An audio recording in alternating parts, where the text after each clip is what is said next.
Halo, assalamualaikum warahmatullahi wabarakatuh. Mudah-mudahan pada sehat selalu lahir dan batinnya.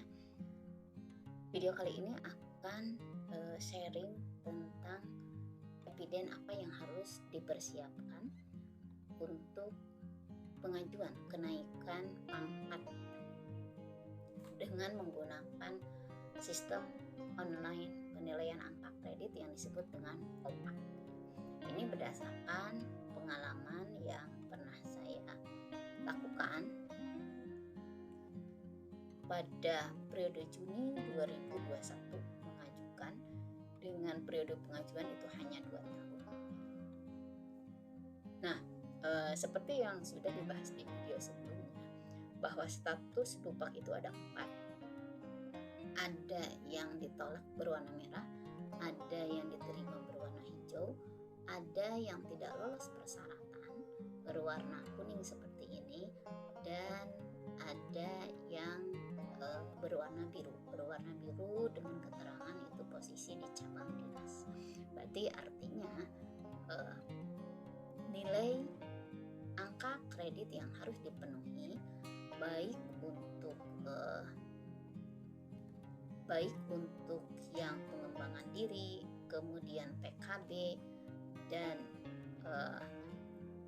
angka kredit kumulatifnya itu terpenuhi.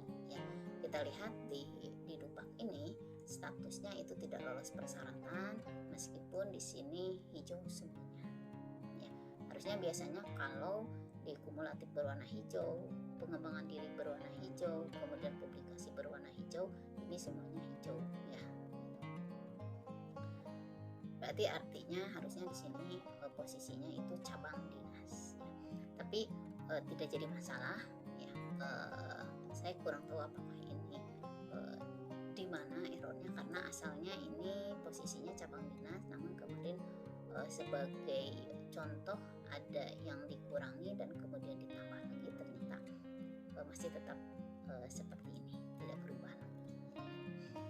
Nah, untuk pendidikan, evidennya itu adanya surat izin belajar, kemudian ijazah, kemudian akreditasi, ya, legalisir akreditasi dari universitas yang tempat kita meneruskan pendidikan. Apabila izin belajar tidak terlampirkan, maka biasanya yang pendidikan ini asalnya proses seperti ini akan berubah menjadi merah atau ditolak. Ya. Begitupun apabila tidak melampirkan biasanya sertifikat akreditasi dari universitas tersebut. Kemudian untuk penugasan, ini berarti sesuai dengan Permenpan RB nomor 16 tahun 2009, ya. Untuk unsur melaksanakan proses pembelajaran, maka evidennya adalah PKG, disertai dengan catatan-catatan ketika melakukan proses verifikasi atau penilaian PKG itu. Kalau Bapak Ibu mengajukan atau mencantumkan tahun 2021 dan misal 2020, maka otomatis PKG-nya itu harus dilampirkan baik tahun 2020 maupun tahun 2021. Jadi artinya kita harus melampirkan PKG sesuai dengan tahun yang kita lampirkan di sini. Kemudian untuk menjadi wali kelas, maka evidennya itu adalah SK. SK yang kita lampirkan sesuai dengan tahun SK yang kita input di OPAK.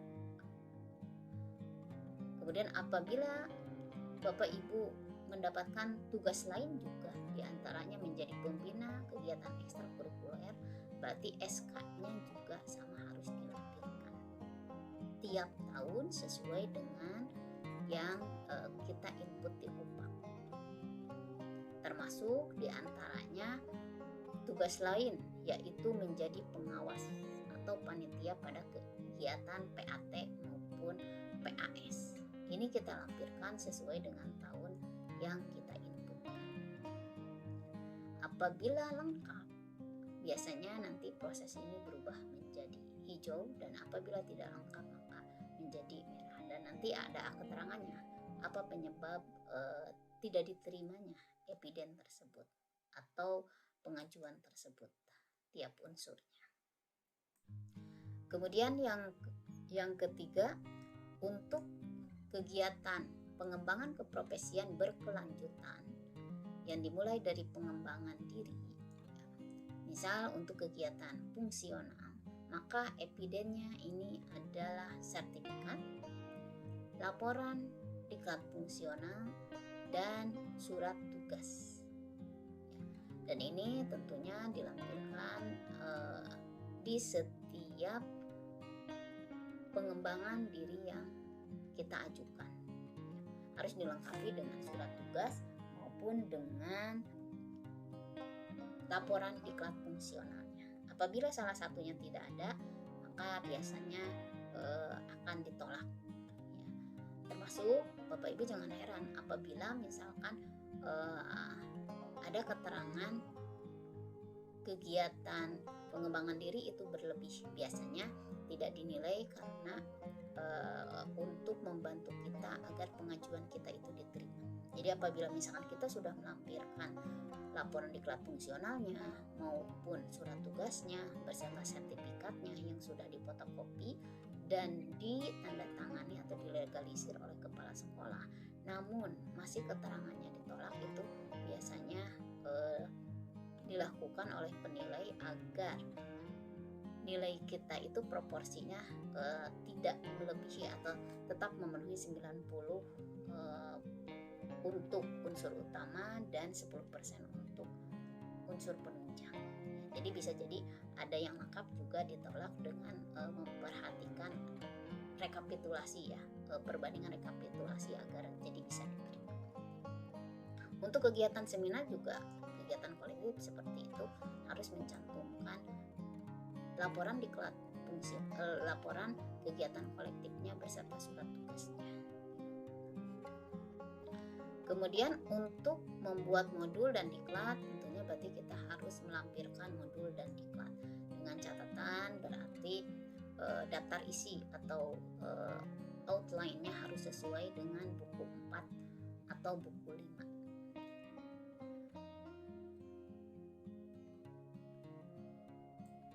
Kegiatan pengembangan keprofesian berkelanjutan diantaranya yaitu melakukan publikasi ilmiah, yaitu misalkan membuat artikel ya. Nah, untuk membuat artikel, evidennya ini adalah fotokopi dari jurnal, semua jurnal yang di mana terlampir artikel kita ya. Itu harus lengkap mulai dari cover sampai dengan terakhir. Apabila yang kita cantumkan itu, yang kita lampirkan itu hanya fotokopi dari halaman di mana terdapat jurnal kita saja, meskipun ditandatangani dan dilegalisir oleh kepala sekolah, biasanya itu nanti tertolak ya. Jadi harus lengkap dari cover sampai dengan akhir ya, tidak hanya tulisan kita saja. Karena pengalaman saya kemarin seperti itu, ada satu jurnal yang tidak diterima dengan catatan evidennya tidak terlampir, padahal terlampir, cuma yang dilampirkan itu hanya karya saya, jurnal kayak saya saja, tidak dengan yang lainnya ya, karena jumlah halamannya terlalu banyak ya gitu waktu itu. Jadi saya hanya melampirkan jurnal saya aja, tapi akhirnya tidak diterima. Sedangkan yang satu lagi yang melampirkan semuanya mulai dari cover sampai dengan akhir itu diterima. Itu pengalaman, sehingga harus diperhatikan baik-baik. Kemudian untuk PTK juga sama ya. Untuk PTK berarti harus lengkap dengan daftar hadir untuk diseminarkan, kemudian ini sesuai berarti ya, dan isinya juga, outline-nya juga harus sesuai dengan yang ada di buku 4 ya. Siklus 1, siklus 2 ya. Apabila tidak terpenuhi itu, maka biasanya ditolak juga ya. Dan yang terakhir, misalkan membuat karya inovatif, yaitu misalkan membuat media pembelajaran, ini harus dilengkapi dengan laporannya. laporan membuat alat peraga, dan itu outline-nya harus sama seperti yang ada di buku 4. Berarti ada cover, kemudian ada lembar pengesahan, ada pernyataan, ada daftar isi, ada kata pengantar, ada bab 1 yang isinya latar belakang, tujuan, dan seterusnya. Ada bab 2 yang membahas tentang bagaimana cara membuat itu, termasuk ada flowchart-nya. Dan yang ketiga itu adalah penutup, dan di bab 2 itu ada imbasnya terhadap pembelajaran. Itu juga sama ya, harus dilengkapi. Dan terakhir untuk unsur penunjang ya. Untuk unsur penunjang di sini evidennya itu untuk melaksanakan kegiatan yang mendukung tugas guru, diantaranya menjadi anggota MGMP, maka berarti evidennya itu adalah kartu anggota, dicetak dan dilegalisir oleh kepala sekolah, ditandatangani oleh kepala sekolah. Kemudian melaksanakan tugas yang mendukung tugas guru yang lainnya, diantaranya menjadi pengawas atau panitia kegiatan ujian sekolah. Ini juga sama, harus dilampirkan surat tugasnya. Nah, itu diantaranya evidennya harus dilengkapi dan harus disusun sesuai dengan urutan yang ada di cetak bukti pendaftaran ya. Nah, berarti setelah ditutup masa input untuk DUPAK, kita bisa memantau setiap unsur yang kita ajukan itu apakah diterima atau tidak. Kita sering-sering cek aja.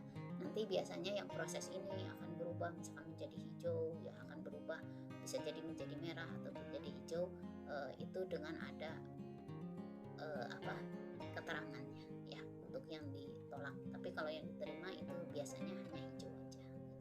Pantau aja pas masa persidangan ya untuk pengecekannya.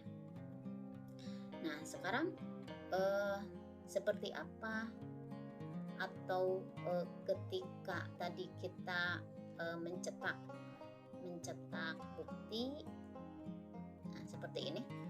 Nah, untuk evidennya biasanya kita satukan dalam map ya. Untuk nanti data kepegawaian biasanya diminta map berwarna hijau seperti ini.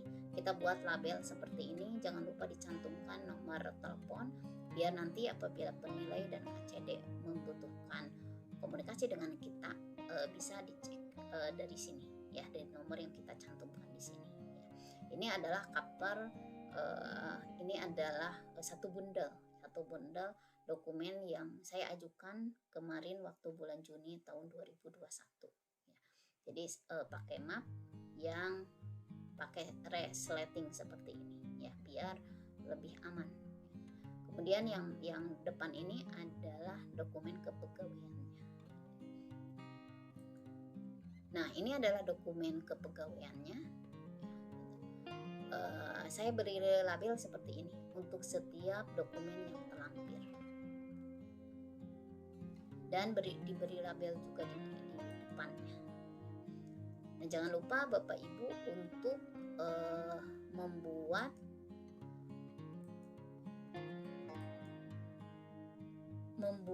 ini surat pengantar yang ditandatangani oleh kepala sekolah ya, sebagai pengantar atau pengajuan laporan pengajuan kenaikan pangkat kita ya. Dibuat seperti ini ya. Jangan lupa di sini dicantumkan nama dan NIP-nya, dan jangan lupa untuk melampirkan dokumen digitalnya biasanya dalam bentuk CD ya. Dalam bentuk CD jangan lupa dikasih label juga.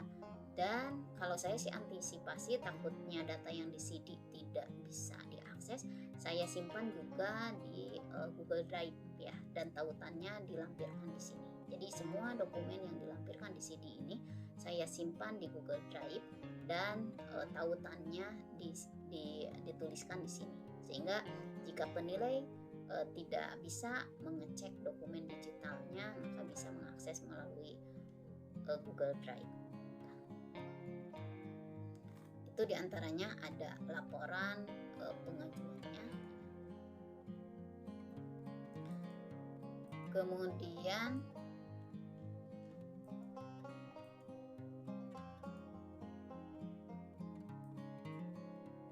yang berikutnya untuk dokumen penetapan angka kredit, itu yang kedua adalah dokumen usulan dupaknya ya. Biasanya untuk dokumen usulan dupaknya dimasukkan ke dalam map yang berwarna merah seperti ini. Sama seperti tadi, jangan lupa dikasih label ya. Dan di halaman paling depan kita masukkan itu adalah lembar cetak bukti pendaftaran. Lembar cetak bukti pendaftaran yang kita unduh dari OPAK ya, dari OPAK ini. Dan dokumen yang ada di dalam map ini untuk yang tadi, untuk yang data kepegawaian, kita susun urutannya seperti ini dan masing-masing kita kasih label seperti ini. Jadi susun seperti yang ada di sini. Ini untuk yang di map hijau. Sedangkan untuk yang di map merah, posisinya berarti disusun juga seperti yang ada di cetak bukti di daftar usulan penilaian angka kredit ya, beserta lampirannya. Nah, yang merah itu yaitu ini untuk menyimpan daftar usulan penilaian angka kredit beserta lampirannya.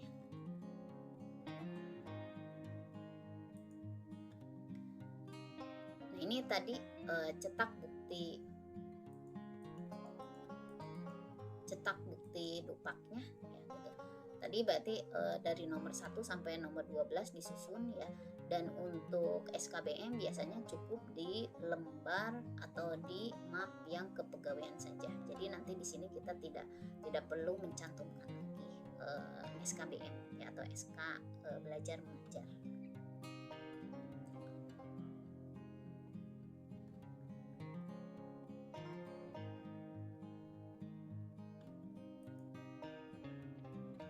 Nah, karena yang tadi itu yang pertamanya, yang di sini yang pertamanya itu adalah dupak ya, nomor satu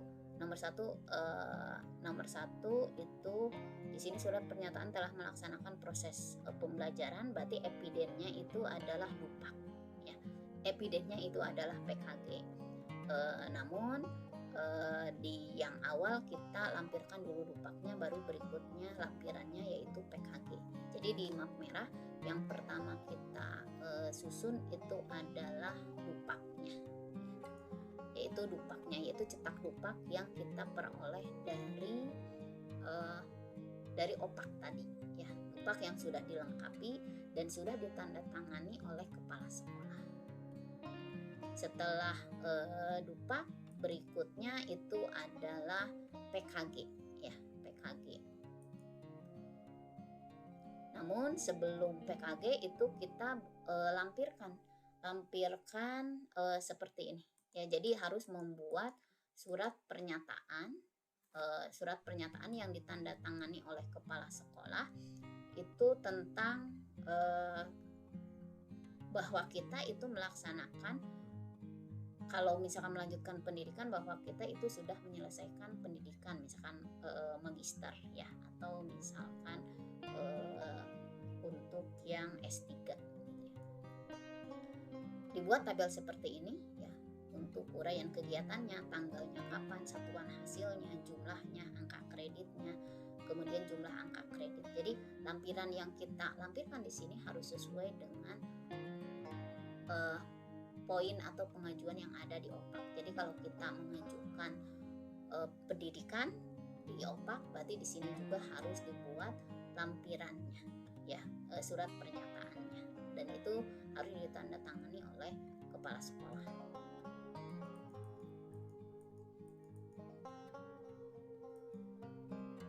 Yang kedua, membuat surat pernyataan sudah melaksanakan tugas pembelajaran ya, tugas pembelajaran. Yang tadi berarti yang pendidikan harus dilampirkan ijazahnya, kemudian transkripnya, izin belajarnya, sama akreditasi dari perguruan tingginya. Nah, setelah itu baru halaman berikutnya adalah surat pernyataan melaksanakan tugas pembelajaran ataupun bimbingan. Nah, ini berarti kita urut sesuai dengan yang ada di OPAK. Yang pertama, melaksanakan proses pembelajaran, berarti tahun berapa saja ya. Kemudian nilainya berapa, kategorinya itu apa. Kalau mengajukannya 2 tahun, karena kemarin saya mengajukannya tahun 2019 dan tahun 2020, berarti otomatis harus ada 2 PKG, yaitu tahun 2019 dan tahun 2020. Kemudian untuk melaksanakan tugas yang lain juga sama sebagai wali kelas, berarti di berikutnya setelah PKG itu lampirkan juga SK menjadi wali kelas, dan jangan lupa dikasih label seperti ini. Membimbing siswa dalam kegiatan ekstrakurikuler juga sama, berarti dilampirkan SK-nya ya, dan nama kitanya itu pakai stabilo ya untuk lebih menegaskan ya. Nah, untuk menjadi pembimbing KSN ini tidak terakomodir ya, katanya tidak masuk ke dalam penilaian ya. Jadi meskipun kita masukkan ke dalam Dupak, ini biasanya jadi merah, ditolak statusnya itu. Nah, ini adalah contoh untuk lampiran Dupak, tapi untuk tahun sekarang katanya ada Dupak yang baru, yaitu harus dilengkapi dengan catatan-catatan ketika dilakukan supervisi. Saya kasih tahun seperti ini, PKG tahun berapa, kemudian PKG tahun berapa, untuk memudahkan penilai dalam proses penilaian. Untuk yang SK juga sama seperti itu, berarti di bawahnya SK wali kelas, SK kegiatan membimbing kegiatan ekstrakurikuler. Berikutnya adalah surat pengantar melaksanakan kegiatan PKB ya. Ini juga sama, berarti kita input mulai dari kegiatan pengembangan diri ya, harus dituliskan tanggalnya, kemudian hasilnya berupa sertifikat, jumlahnya itu berapa, angka kreditnya berapa, kemudian keterangan atau bukti fisiknya ya, yaitu surat tugas dan laporan serta fotokopi sertifikat ya. Kita data semuanya sesuai dengan yang kita ajukan di OPAK. Untuk kegiatan kegiatan pengembangan diri, ini melaksanakan pengembangan diri. Berikutnya berarti apabila ada melakukan PKB, karena tadi ya kalau 3B ke 3C itu harus ada kegiatan PKB-nya, yaitu diantaranya publikasi ilmiahnya berarti harus dicantumkan juga.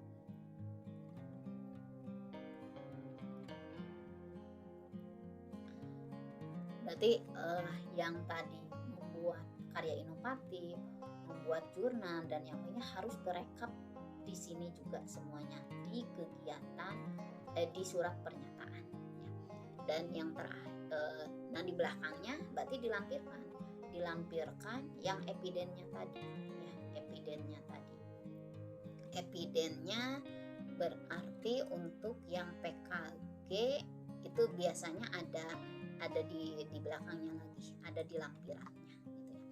Jadi di depan itu surat pernyataan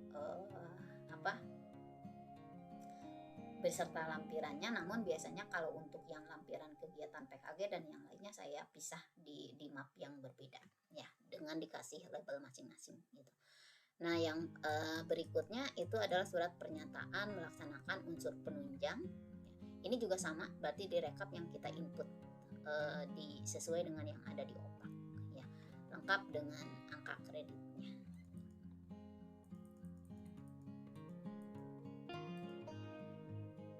Nah, tadi di map berikutnya itu adalah lampiran sesuai dengan surat pernyataan yang sudah kita buat. Berarti kalau tadi melaksanakan pendidikan, lampirannya yaitu melaksanakan pendidikan, misalkan pendidikan magister, berarti tadi harus dilampirkan diantaranya sertifikatnya, ijazahnya, transkripnya, kemudian surat izin belajar dan akreditasinya.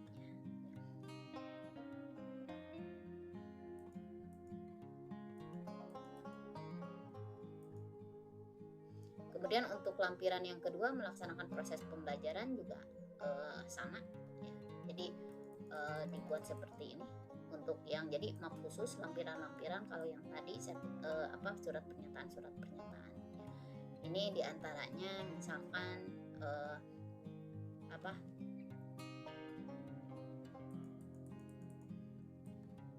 SK-SK ya, diantaranya memuat SK-SK. Nah ini SK mengajar, kemudian berikutnya SK sebagai pembina ekstrakurikuler dan yang lainnya. Yang ketiga itu lampiran pengembangan keprofesian, berarti yang tadi diklat-diklat, contohnya seperti ini ada sertifikatnya dan ini sudah dilegalisir dan ditandatangani oleh kepala sekolah, surat tugasnya, kemudian laporan diklat fungsionalnya. Laporan diklat fungsionalnya seperti ini, ada bagian awal, isi, dan ada bagian penutup.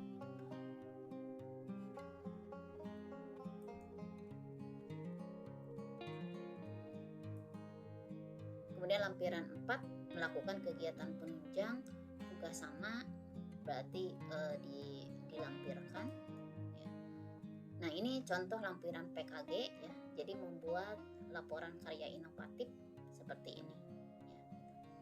Outline-nya itu harus sama seperti yang ada di buku 4. Ini contoh membuat karya inovatif berupa media pembelajaran. Nah ini contoh untuk yang jurnal ya, jadi harus lengkap ya.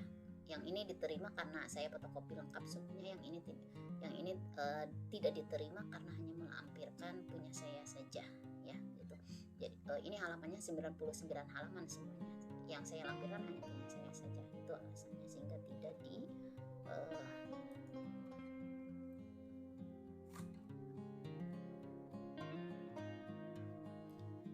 Nah itu diantaranya yang harus diperhatikan ya. Nah kalau sudah disusun rapi dan sudah dilabeli semuanya, nah itu bisa diajukan ke cabang dinas pada waktu yang sudah ditentukan. Nanti juga biasanya di cross check lagi. Jadi setelah pengajuan atau pengiriman berkas ke cabang dinas, kita tinggal tahu aja mana poin yang diterima, mana poin yang belum diterima ya. Sehingga nanti di akhir rekapitulasi ini ada rekap penilaian seperti ya, ada rekap penilaian, sehingga nanti ada keterangan apakah dokumen kita itu, pak kita itu diterima atau tidak.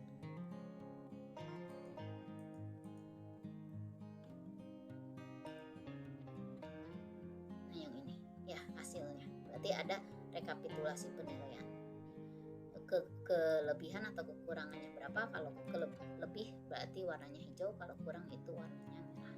Apabila kumulatifnya terpenuhi, kemudian pengembangan diri dan publikasi ilmiahnya terpenuhi, unsur penunjang juga terpenuhi, biasanya muncul keterangan selama lulus. Apabila ini belum terpenuhi, ini juga belum terpenuhi, biasanya warna merah, ini juga kelebihan, maka berwarna merah juga lebih dari 10%, maka biasanya di sini keterangannya tidak diterima. Itu ya saja yang dapat disampaikan, mudah-mudahan bermanfaat. Sekian, terima kasih. Assalamualaikum.